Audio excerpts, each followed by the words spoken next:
l'a expliqué en long et en large, ces réunions, elles vont s'enchaîner pour le président américain. Pour parler des attentes qui entourent ce marathon diplomatique, nous sommes en direct avec Serge Jomain. Bonjour Monsieur Jomain, vous êtes professeur d'histoire et co-directeur du Centre Americas de l'ULB. Alors un président américain qui arrive à Bruxelles, ce n'est pas tous les jours. Est-ce qu'il faut voir cette venue physique de Joe Biden dans la capitale belge comme un geste fort qui montre que les Américains sont réellement concernés par ce qu'il se passe actuellement en Ukraine?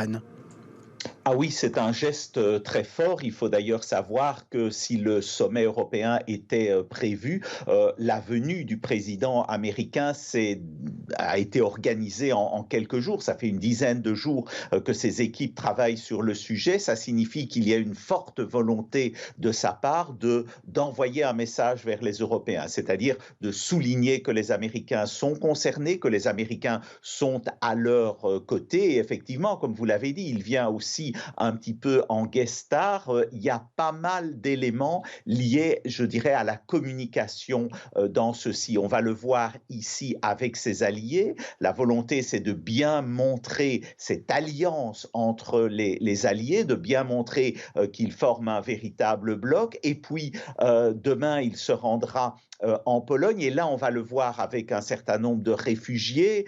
C'est un homme assez chaleureux dans ses contacts. Et donc, on peut penser que là, on va opposer deux images. L'image de ce président américain qui se préoccupe des réfugiés et à côté de ça, Vladimir Poutine qui bombarde l'Ukraine. Je pense que ces éléments-là sont très importants. L'autre point, bien sûr, c'est la question des sanctions. Une série de sanctions ont déjà été prises et on peut penser que de nouvelles sanctions, ou en tous les cas une augmentation, un développement des sanctions, un renforcement de celles-ci, sera décidé dans une série de domaines, notamment probablement le domaine financier, peut-être les hautes technologies également. Et il va s'assurer que l'ensemble des alliés appliquent réellement ces sanctions. Le débat va notamment tourner aussi, ou le questionnement plus exactement, autour de la Chine. Vous venez de dire que la Chine soutenait la Russie. Elle a une position qui n'est pas aussi claire. Elle a une position qui, pour le moment, est une position un peu attentiste. Enfin, c'est un grand point d'interrogation pour le moment. La Chine, évidemment, elle a des liens étroits avec Moscou, mais il n'est pas improbable qu'elle essaye de jouer un jeu un peu entre les deux, entre les alliés européens de l'OTAN et la Russie. Tous ces éléments seront certainement discutés lors de ce sommet.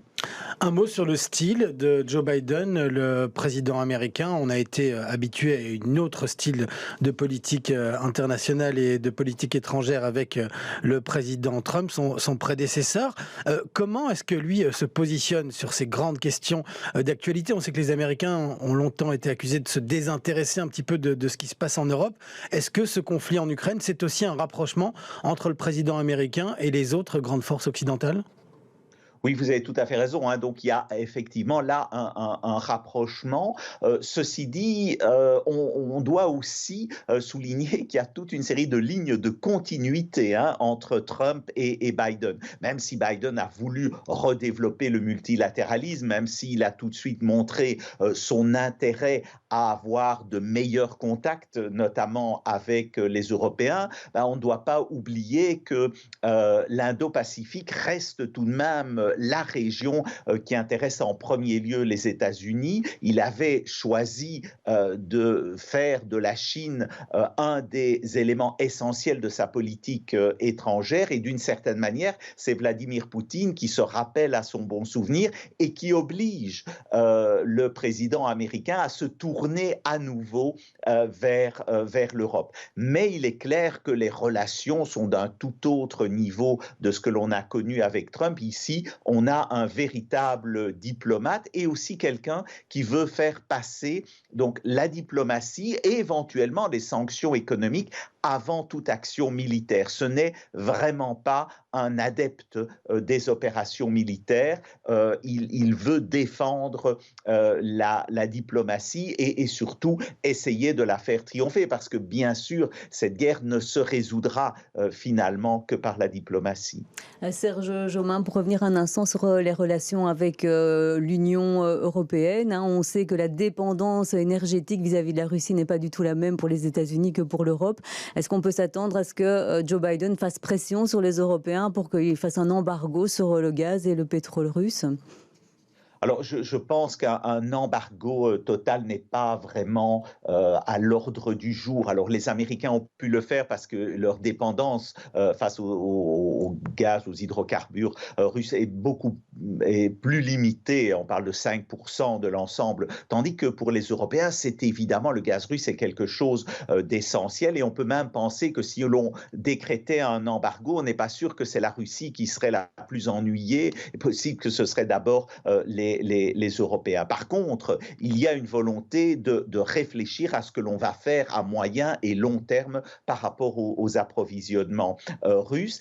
Et l'idée, comme je le disais, c'est de former un bloc. Et donc, il ne faut surtout pas, pour Biden, qu'il y ait des dissensions au sein du bloc européen. Il y a une vraie volonté de montrer cette fermeté face à Vladimir Poutine. C'est pour ça qu'il est là. Et on peut penser aussi que toutes ces sanctions ont été réfléchies depuis de nombreuses semaines. On peut penser qu'autour de l'équipe, autour de Joe Biden, donc son équipe internationale a joué un rôle important pour avoir une série de contacts préalables et préparer cela. Donc il n'y aura pas de surprise, je pense, au niveau des sanctions. Il n'y aura pas soudain un embargo. Par contre, il y aura probablement un renforcement d'une série de sanctions qui ont déjà été prises. Merci beaucoup, Serge Jomin, de nous avoir apporté toutes ces clarifications, ces explications. Je rappelle que vous êtes professeur d'histoire et co-directeur du Centre Americas de l'ULB.